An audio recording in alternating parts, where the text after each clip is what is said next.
Well, what was interesting here is that we saw every minute of the trial. There was nothing secret, there was nothing hidden. So for all of those who want to make this into a racial incident, an example of racial prejudice, answer this. Where was the racial taint in those hours and hours of that trial? Where was the bias? And what parts of the trial were not fair because the victim was African American?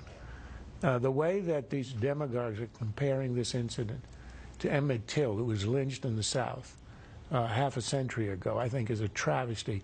And it's a desecration of the memory of Emmett Till, who was a victim of real brutal racism in a country that at the time had legalized racism. Here was a trial that everybody watched, and that was, without any doubt, a fair trial.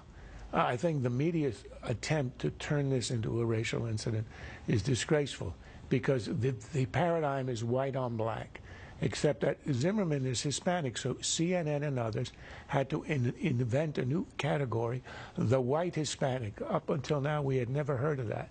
Why? Presumably because one of Zimmerman's parents is white.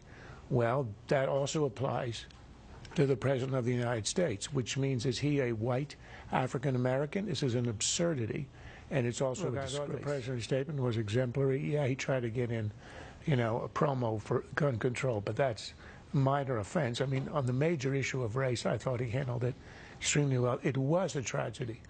That should never have happened, but it was not, at least as the jury has said, it was not a criminal act.